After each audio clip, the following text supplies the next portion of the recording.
Channel. तो कैसे हैं आप सब? आप सबको मैं अपने चैनल पे खुशामदीद कहती हूँ। कल मैंने जहाँ से व्लॉग छोड़ा था आज मैं वहीं से कंटिन्यू कर रही हूँ। कल का सारा दिन साग बनाने में ही गुजर गया।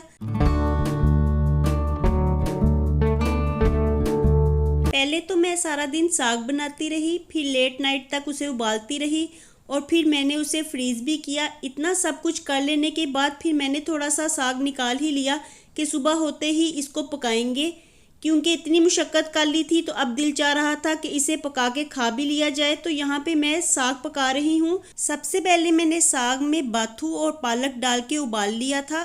अब मैं उबले हुए साग में कटा हुआ प्याज और मसाला जात को ऐड कर रही हूँ। मसाला जात सब बेसिक ही हैं। कुटी हुई लाल मिर्च, हल्दी, सूखा धनिया और नमक ऐड किया है। साथ ही मैंने लहसुन और अदरक का पेस्ट भी ऐड किया है और लहसुन अदरक के पेस्ट में मैंने हरी मिर्चों को भी कूट लिया था। तो इन सब चीज़ों को डालने के बाद अब मैं इसे ढक दूंगी और ढक के पकने के लिए छोड़ दूंगी।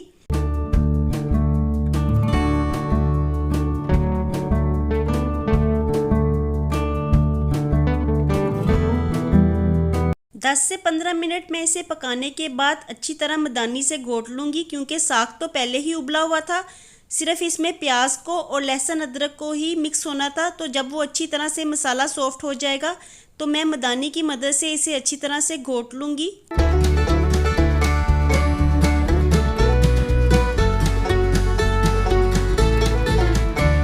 अच्छी तरह से घोटने के बाद जब साग खूब मुलायम हो जाएगा तो मैं इसमें कुटी हुई लाल मिर्च को ऐड करूँगी और साथ ही देसी घी भी डाल दूँगी और फिर ढक के इसे पकने के लिए छोड़ दूँगी, ताकि घी अच्छी तरह से मेल्ट हो जाए और साग में से देसी घी की महक आने लग जाए।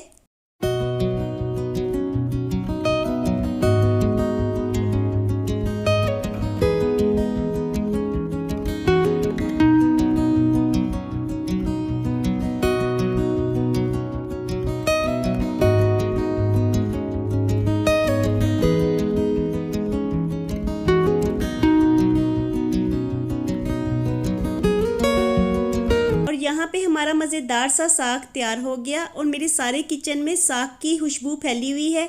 तो बहुत ही मज़े का बना है ये। अब मैं इसके ऊपर मक्खन का तड़का लगा लूँगी और फिर जल्दी से रोटियां पका लूँगी और अब हम अपना लंच करेंगे, क्योंकि भूख भी बहुत लग गई है और मुझसे रहा भी नहीं जा रहा, क्योंकि इसकी खुशबू हर तरफ फैलती ही जा रही है।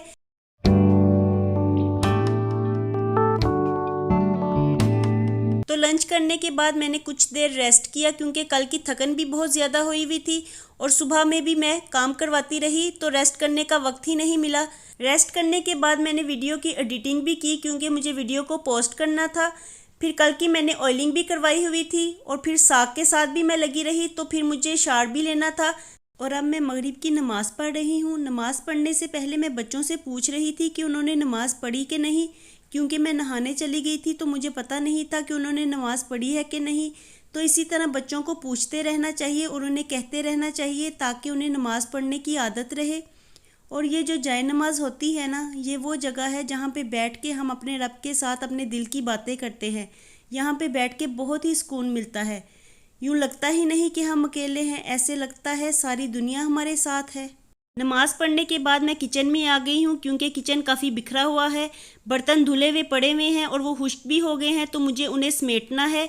तो मैं बर्तनों को कैबिनेट्स में रख रही हूँ।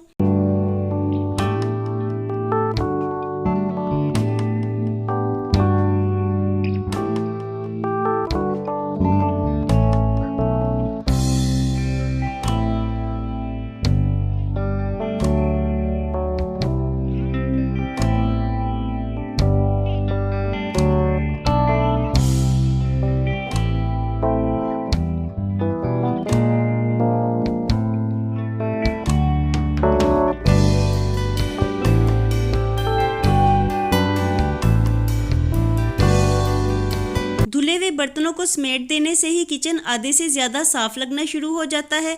तो यहाँ पे मैंने सब बर्तनों को कैबिनेट्स में रख दिया और अब मैं काउंटर टॉप्स को साफ़ कर दूँगी, क्योंकि यहाँ पे बर्तन पड़े हुए थे तो हर जगह पानी बिखरा हुआ है। तो जल्दी जल्दी से मैं सारे काउंटर टॉप्स को खुश्क कर दूँगी।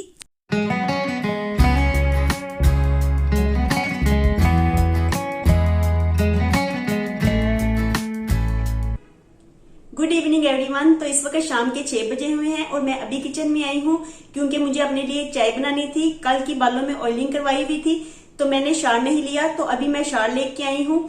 तो इस वक्त बहुत सर्दी लग रही है, लेकिन इससे पहले कुछ खाने को भी दिल चाह रहा है, तो मैं मीठी सेवइयां बनाने लगी थी। तो मैंने सोचा कि आपके साथ भी शेयर किया जाए। इसके अलावा कल सारा दिन साग बनाने में ही गुजर गया, मैं एक्स्ट्रा कोई व्लॉग नहीं बना पाई। तो कल बहुत ही बिजी डे था, सारा दिन हम साग ही बनाते रहे क्योंकि काफी ज्यादा ले लिया था, तो उसे बना के रखना भी था क्योंकि अगर उसको वैसे ही पड़ा रहने देते तो उसने खराब हो जाना था, क्योंकि वो इतना हरा हरा था कि उसे फौरन ही बना लेना बेहतर था। क्योंकि अगर उसको हम थोड़ी देर के लिए भी रख लेते या एक दिन के लिए भी छोड़ देते तो उसके पत्तों ने फिर पीला पड़ना शुरू हो जाना था। तो इसलिए हमने कल का सारा डे साग बनाने में ही गुजार लिया और जिसकी वजह से फिर मुझे कल शार लेने का टाइम नहीं मिला। तो मैं अभी शाम के वक्त नहा के आई हूँ क्योंकि सुबह से भी मैं बिजी थी, काम वगैरह करवा रही थी। इसके अलावा लंच की तैयारी भी की। लंच में हमने फिर वही साग ही पकाया क्योंकि वो फिर ताजा बनाया हुआ था, तो फिर खाने को भी जी चाह रहा था। तो अभी मैं अपने लिए चाय बनाऊंगी, उससे पहले मैं मीठी सेवइयां पकाऊंगी, तो आप मेरे साथ रहिएगा। आज ठंडे ठंडे मौसम में मैं बनाने लगी हूँ गरम गरम सेवइयां।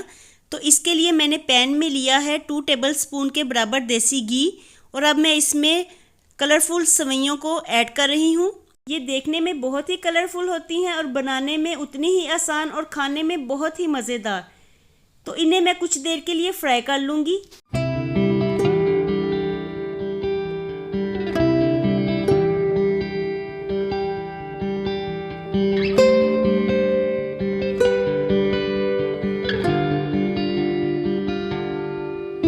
कुछ देर फ्राई करने के बाद इनका कलर थोड़ा सा चेंज हो जाएगा, लेकिन मैं इसे ज़्यादा सुर्ख नहीं करूँगी।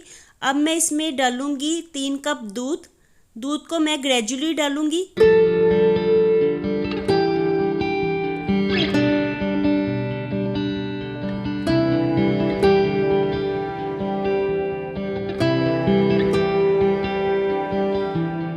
दूध डालने के बाद मैं सेवइयों को अच्छी तरह से मिक्स कर दूँगी।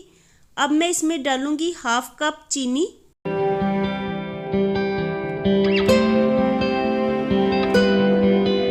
अब मैं इसमें कटा हुआ ड्राई कोकोनट डालूंगी, साथ ही कटे हुए पिस्ते भी डाल दूंगी और इसके साथ ही किशमिश को भी ऐड कर दूंगी। इसके अलावा बादाम भी इसमें बहुत अच्छे लगते हैं, लेकिन मेरे पास वो अवेलेबल नहीं थे, इसलिए मैंने नहीं डाले। तो अब मैं इन्हें ढक के कुछ देर पकने के लिए छोड़ दूंगी। तकरीबन 5 से 7 मिनट में ये पक के तैयार हो जाती हैं और देखें ये इस तरह से गाढ़ी हो जाती हैं और बहुत ही मज़े की लगती हैं। कम वक्त में ये तैयार हो जाने वाली बहुत ही मज़ेदार रेसिपी है जिसे बच्चे बहुत शौक से खाते हैं और ये बहुत ही खुशबूदार होती हैं। इनकी खुशबू हर तरफ किचन में फैली हुई है। तो बच्चे मुझसे पूछ रहे थे कि क्या मैं कोई बेकिंग कर रही हूँ, लेकिन मैं तो सेवइयां पका रही थी। तो ये बहुत ही मज़े की हुई है। देखें ये देखने में भी बहुत ही अच्छी लग रही हैं।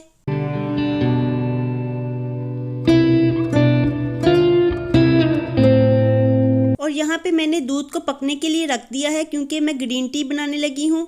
मैंने बच्चों से भी पूछा कि उन्होंने ग्रीन टी पीनी है, तो उन्होंने कहा कि हमारा सेवइयां खा के मुँह बहुत ही मज़े का होया हुआ है, तो हम लोग तो नहीं पियेंगे। इसलिए मैं अम्मी और अपने लिए ही टी बना रही हूँ। और यहाँ पे मैं अपने स्टोव को भी साफ़ कर लूँगी क्योंकि जैसे जैसे कुकिंग करते जाएं तो स्टोव को साथ साथ ही साफ़ कर लेना चाहिए, इससे वो ज़्यादा गंदा नहीं होता। और अब जितनी देर में चाय बन के तैयार होती है तो मैं ये बर्तन पड़े हुए हैं इनको धो लूँगी।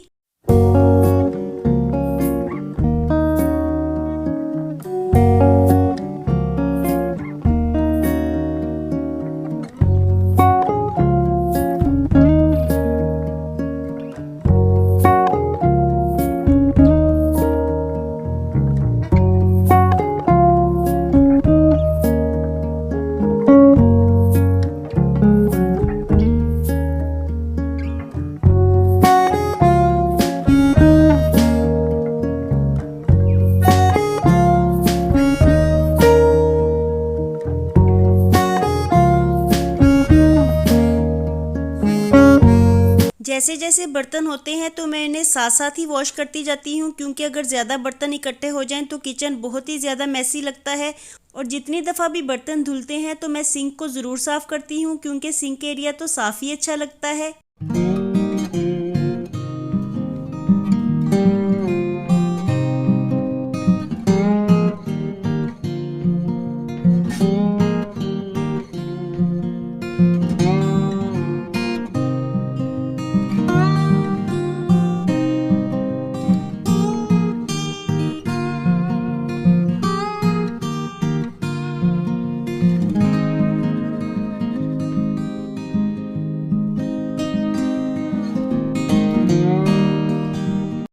हमारी चाय बन के तैयार हो गई है, तो मैं इसे कप्स में डाल रही हूँ। अब मैं इसे पीऊँगी और फिर कुछ देर रेस्ट करूँगी क्योंकि सर्दी भी बहुत ज़्यादा लग रही है।